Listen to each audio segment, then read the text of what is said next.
A return does not always arrive with noise. Sometimes it appears only as a small dot re-emerging in a space that had long been quiet. A name lighting up on the screen. A polite check-in, careful enough not to feel intrusive, yet familiar enough to awaken a layer of memory you thought you had stored away very deep. There is no climax, no drama, just a feeling that is difficult to name, like stepping into an old room and realizing the air still carries the scent of a life once lived. What matters is not what they say, but how your body responds. Your heart does not race as it once did. Anger does not surge.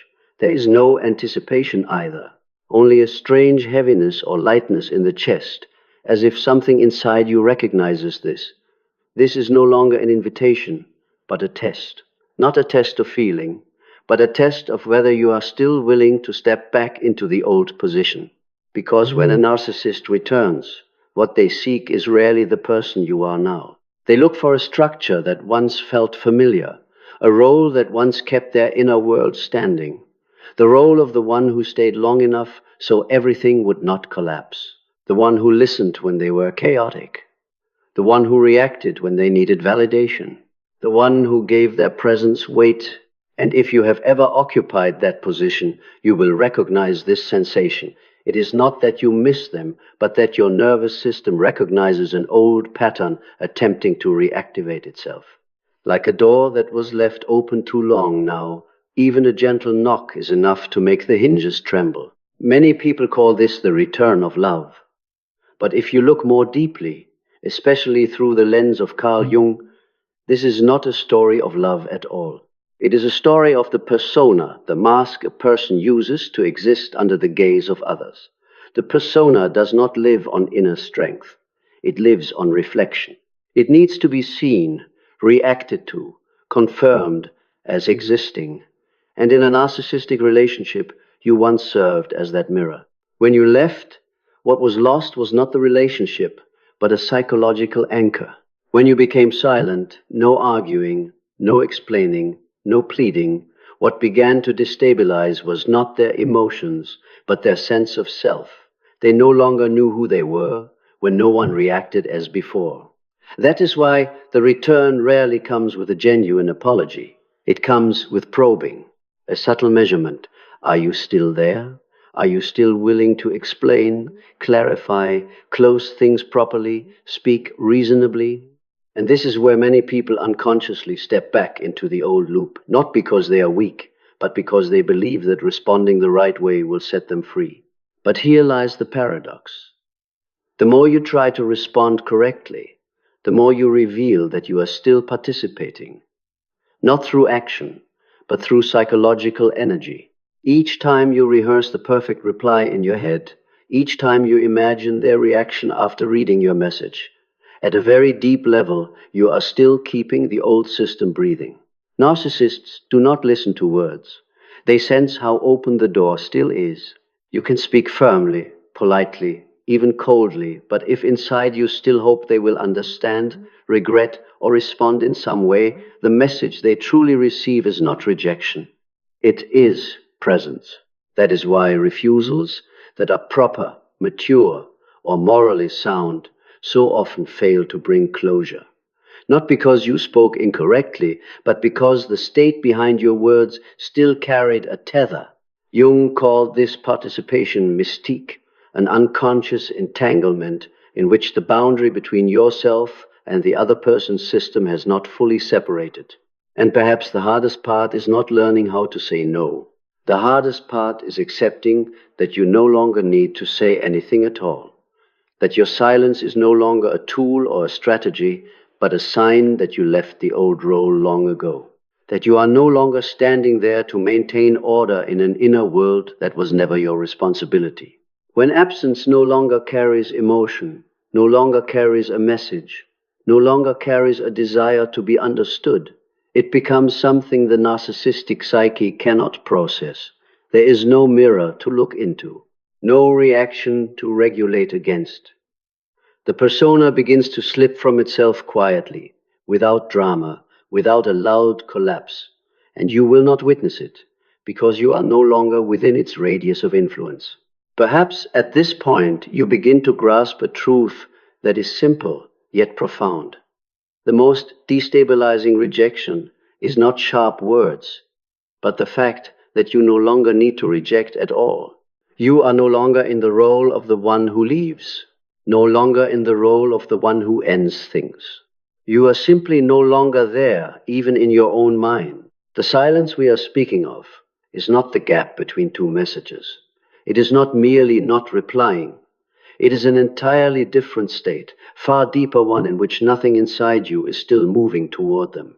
No scanning, no preparing, no reminding yourself to be strong. This silence requires no effort, because there is no one left to resist. At this level, absence is not physical absence.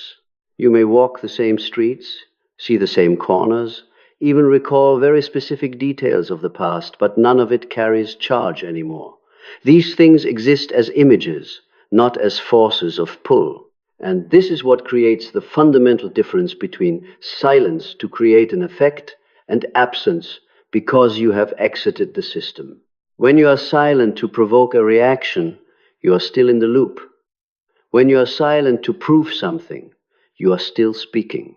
But when you are psychologically absent, no message is being sent. No game is being played. No stage remains to step onto. What is left is a stark reality. They stand where reflection once existed, and now there is nothing. This is where many people misunderstand. They think silence is a weapon, but a weapon is still a form of participation. A weapon requires a target. Psychological absence does not. It is aimed at no one. It carries no intention. It is simply the natural outcome of a structure that has already collapsed within you. When absence occurs, the first thing to disappear is not emotion, but role.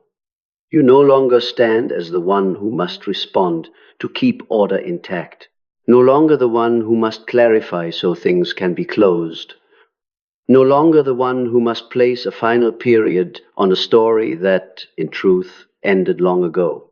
And when the role disappears, the other person's emotional regulation mechanism disappears with it. At a deep level, this creates a very specific effect on the narcissistic psyche. Not pain like ordinary loss, not rage like direct rejection, but a form of disorientation. They do not know how to respond without a signal. They do not know how to adjust the persona without a mirror. And without an external anchor, they are forced to turn inward to the place they have always avoided. You will not see this happen. There will be no notification, no confession, only a quiet contraction where the persona begins operating in a vacuum. Some will try to fill it with busyness, with new supply, with brighter images. Others will withdraw completely, as if disappearing from their own stage. But regardless of how it manifests, the common point remains. You are no longer the reference point. And it is precisely here that the difference between silence and absence becomes clear. Silence can still trigger something. Absence cannot. Silence leaves behind a thin thread for the imagination to cling to. Absence cuts it off entirely, not by decision, but by the simple truth that there is nothing left to connect. It is not a closed door. It is an empty room. For you, this often brings a very strange sensation. Not quite relief, at least not immediately. More often, it feels like a new kind of emptiness, where you suddenly realize how much energy you had been spending to keep a structure alive. When that structure no longer needs you, or more accurately, when you no longer need that structure, the energy returns, with nowhere to go yet. And in that quiet, you begin to feel your body more clearly, your breathing, thoughts that no longer revolve around the question of, what should I do next? This is the stage many people mistake for emptiness. But this emptiness is not lack. It is unoccupied space. A space where you no longer rehearse words, imagine scenarios, or brace yourself for someone else's reaction. A space you rarely had before, because it was constantly filled with the need to regulate, to understand, to keep things stable. When absence stabilizes, you notice a very subtle shift. Memories no longer pull you back. You can remember without being dragged in. You can understand without having to explain. You can see the entire old story without standing in the middle of it. This is not forgetting. It is placing memory back into its proper position in time. And at this point, another truth slowly emerges. The most destabilizing silence is not that the other person receives no answer, but that you no longer need an answer from yourself. No more questions like, what if I had said it differently? No more assumptions such as, if only they understood.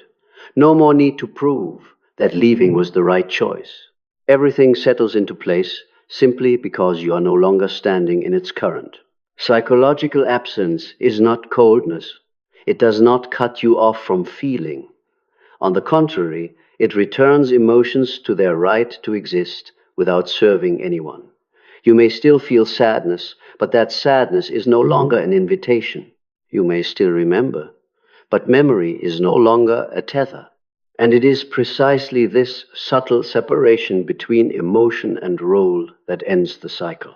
Here, there is no victory, no defeat, only a quiet truth. You have exited the system, not through words, not through willpower, but by no longer participating in a psychological structure that once required you to exist. And when you are no longer there, whatever else happens, however it unfolds, no longer touches your inner life. When a structure collapses deeply enough, what follows is not immediate peace. What appears first is often a feeling that is hard to name.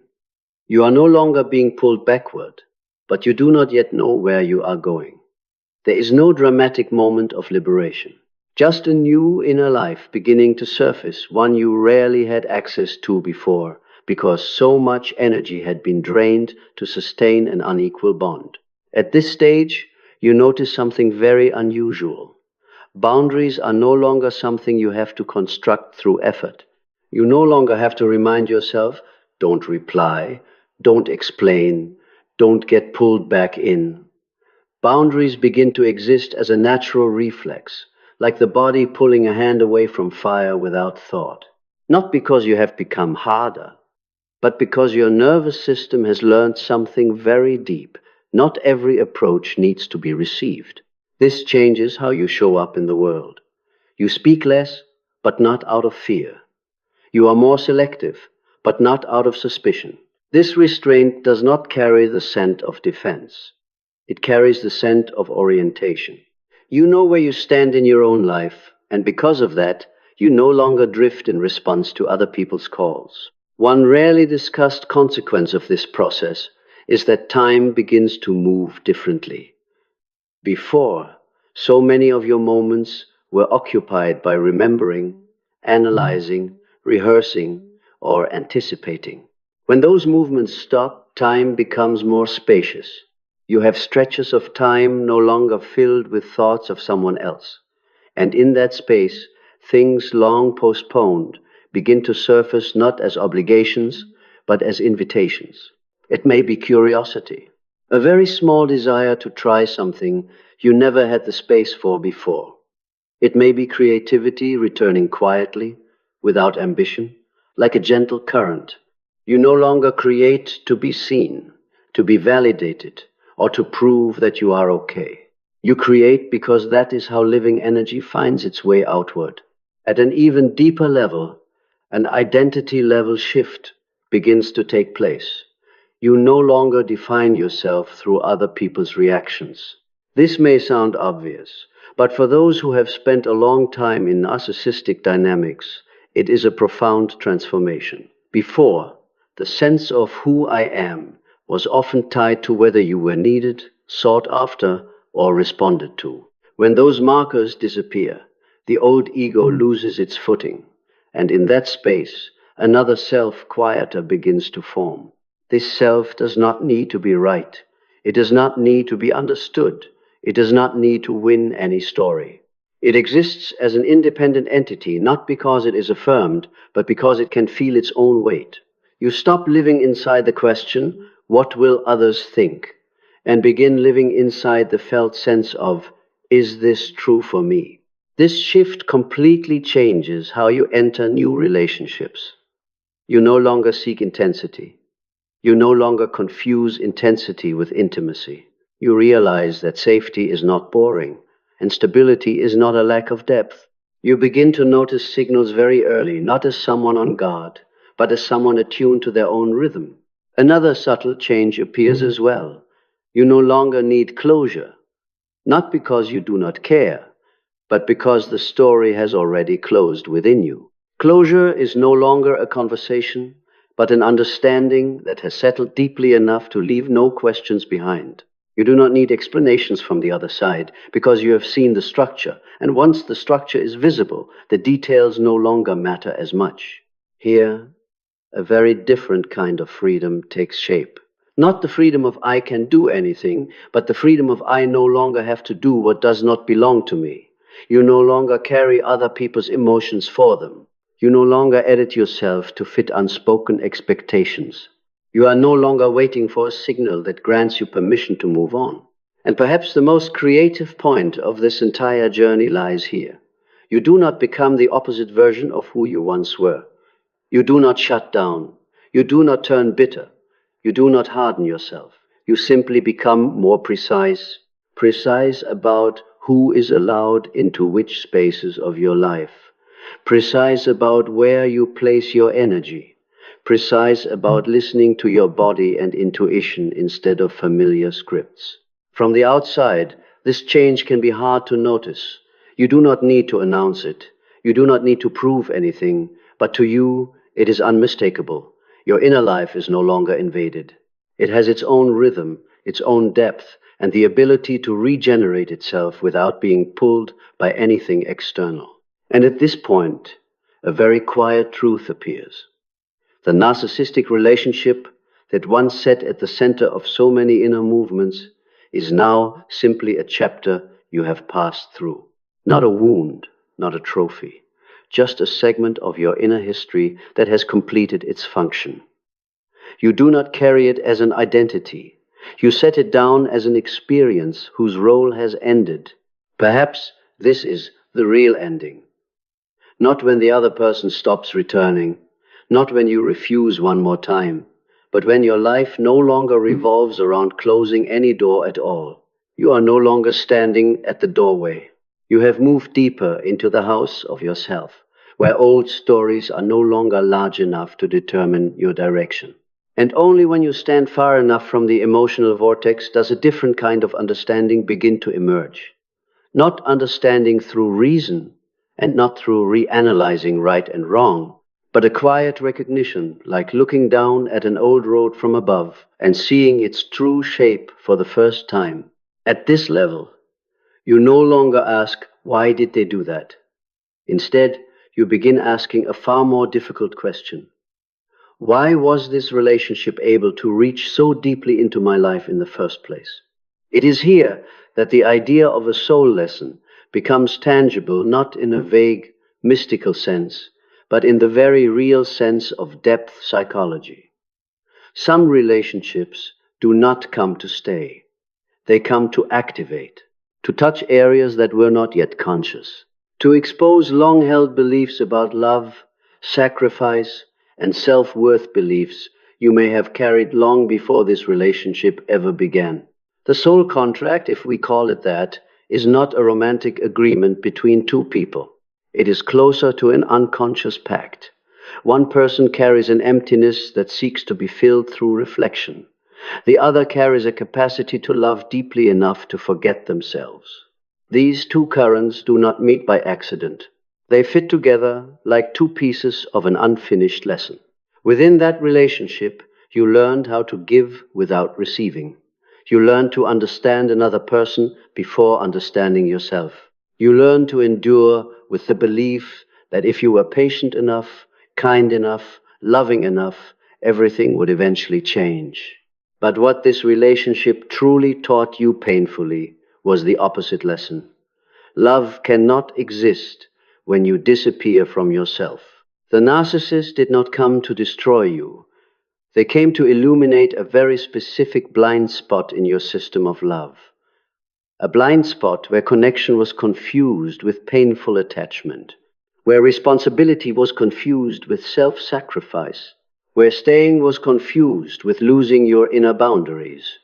And only when that blind spot is seen does the unconscious contract begin to lose its power.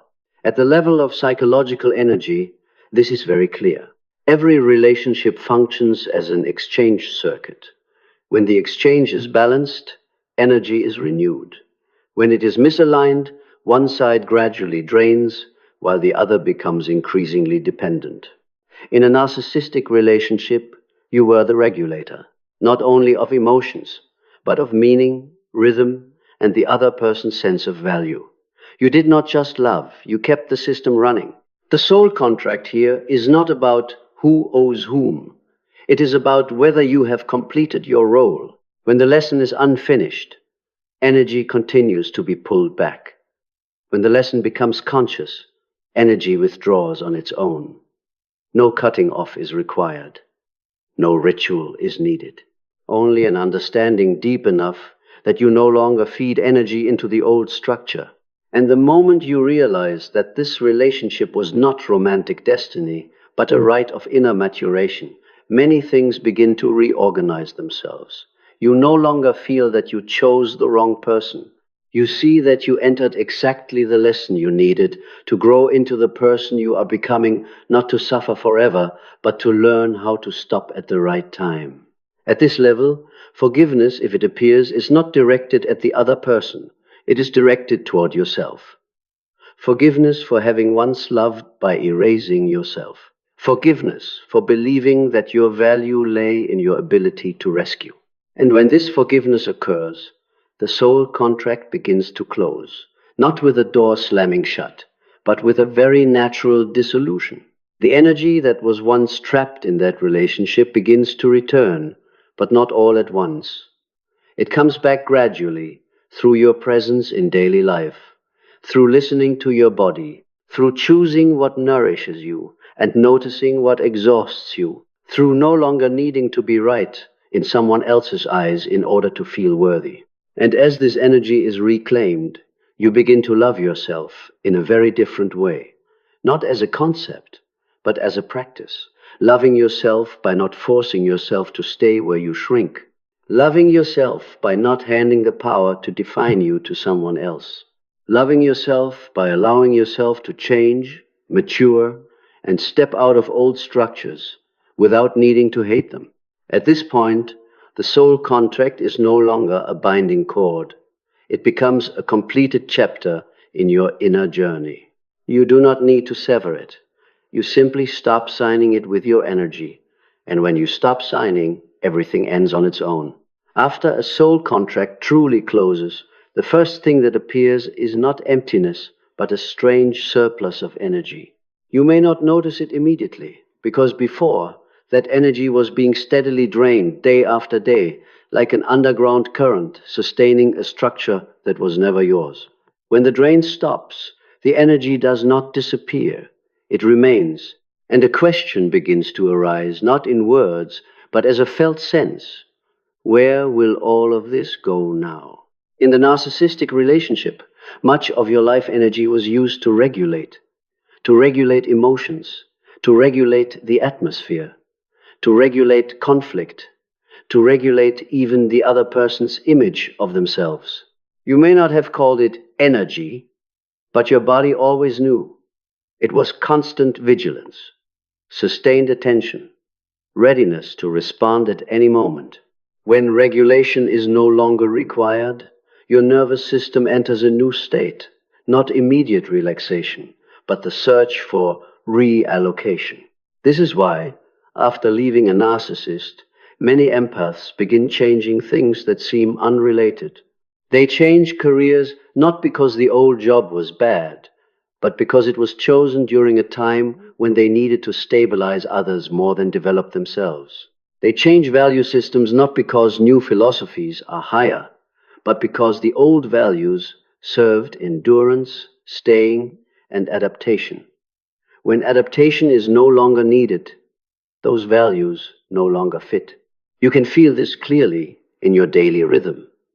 Before, you were accustomed to an invisible urgency, a sense that if you did not act or respond, something would fall apart.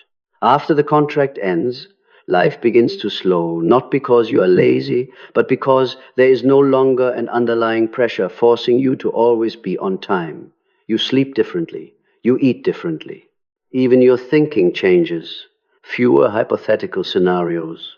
Fewer internal dialogues. What matters is this. This is not a mystical rebirth. You do not become a different person overnight. What is actually happening is energy returning to its proper center, the place where it was rarely placed before, your own life. The questions you begin to ask are no longer about what do I need to do to keep the relationship, but about what truly nourishes me. And this shift, though quiet, has a deeper impact than any dramatic decision. Many empaths are surprised to find themselves no longer drawn to familiar environments. Conversations that once felt necessary now feel draining. Goals that once seemed compelling lose their pull. Not because you are above them, but because your energy is no longer flowing outward in search of validation. When that need disappears, many social, professional, and relational structures naturally fall out of your orbit. And here, something genuinely creative begins to happen. Energy that is no longer drained starts seeking expression. For some, this becomes creativity not to be seen, but to breathe. For others, it becomes the desire to build something more durable, with its own rhythm, not dependent on others' reactions. Some return to studies they once abandoned. Others return to the body, to movement, to biological rhythms they had long postponed because they were prioritizing someone else's emotions. What they share is not the form, but the direction from the outside inward. Before, your energy flowed outward to keep an external system in balance. Now it returns to build an inner life with its own weight. And when that inner life begins to stabilize, external choices naturally shift as well. No forcing, no declarations. You simply no longer fit what once drained you. Another striking change is this. As energy returns to the center, you begin to sense more clearly what is truly yours and what was merely a role you once played. Many empaths realize that a great number of past decisions did not come from genuine desire, but from the need for stability, the need to be needed, or the need to keep the peace. When those needs no longer govern behavior, a new map of living gradually forms, not perfect, but more truthful. And it is precisely this truthfulness that creates the feeling of a life change so many people describe. Yet in reality, no life has been exchanged. Only energy has been returned to its proper place. You are not living a new life. You are living your own life for the first time, no longer pulled outward by a structure that required you in order to exist. This may be why, after a narcissistic relationship, many empaths lose interest in dramatic connections. They no longer seek intensity because their energy already has somewhere to flow. They no longer need someone else to wake them up. They awaken in rhythm with themselves. And from there, everything work, relationships, daily pace begins to organize around a new axis, the axis of inner sufficiency. At this point, the soul contract does not merely end. It transforms. Energy once locked inside an old lesson becomes fuel for a different phase of living. Quiet, unmystical, but real and enduring. A very subtle change occurs after you fully grasp this lesson. It is not a grand act of forgiveness, not elevated compassion. It is something very ordinary.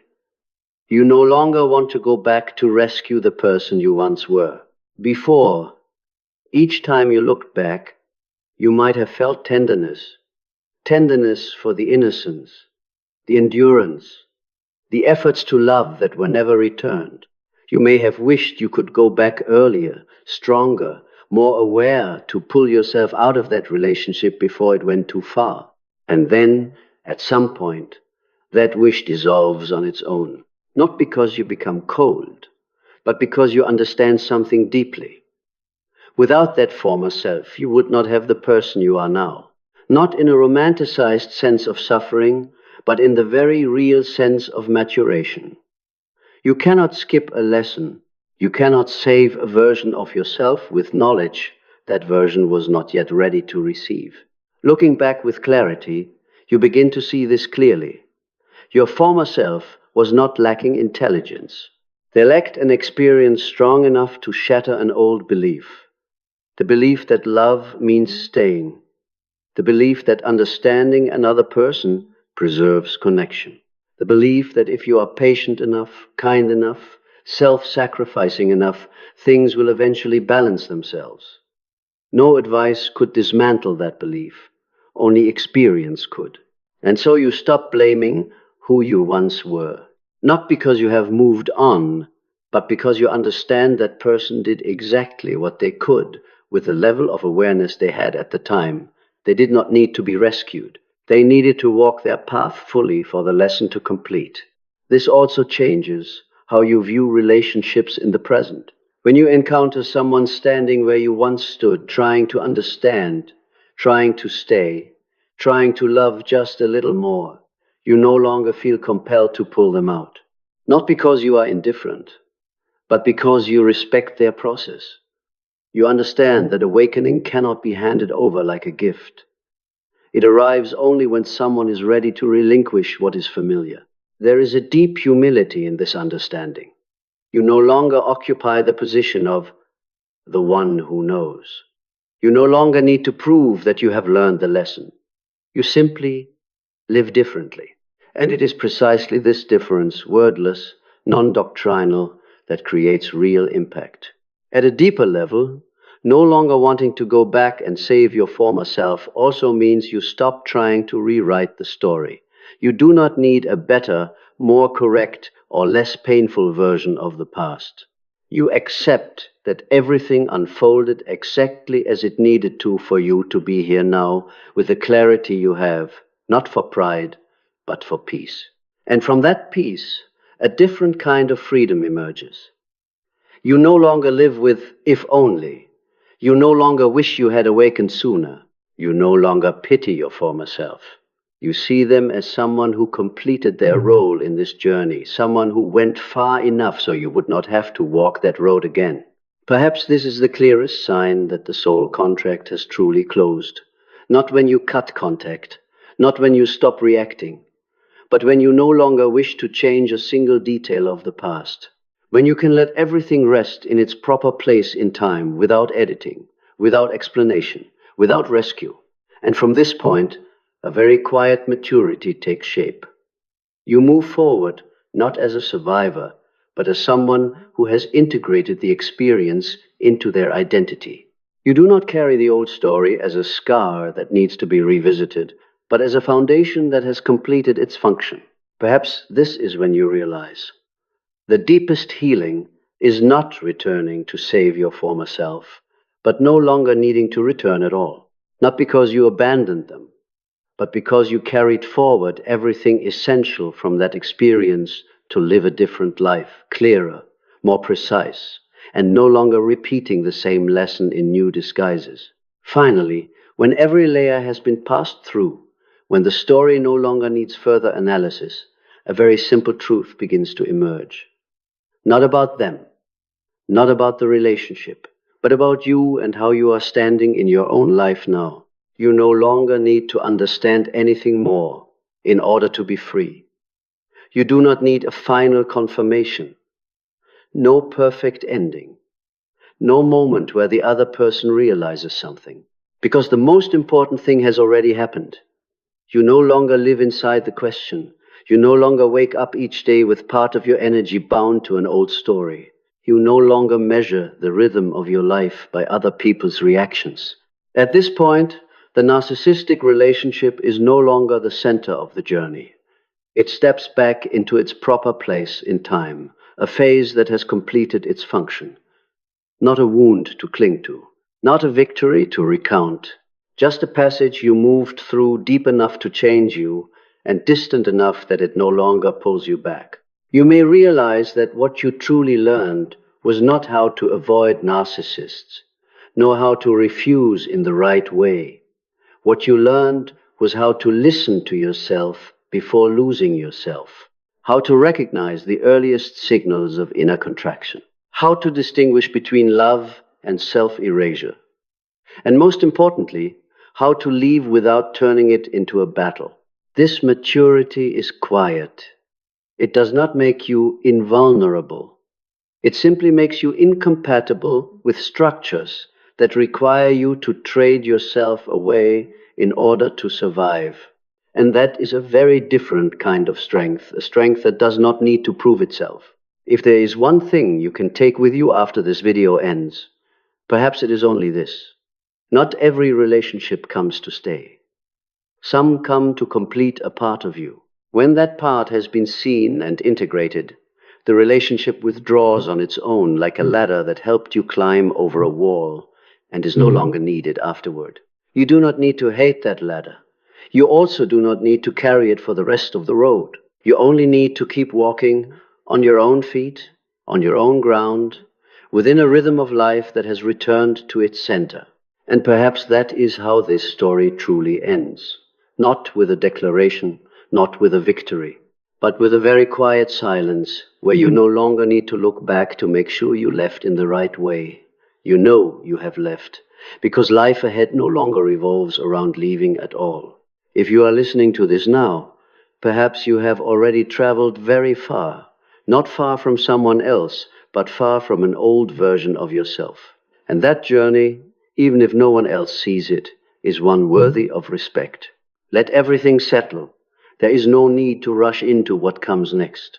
Just stay with this feeling for a moment, and when you are ready to move forward, you will know not because someone tells you, but because something inside you has become quiet enough that it no longer doubts its own direction.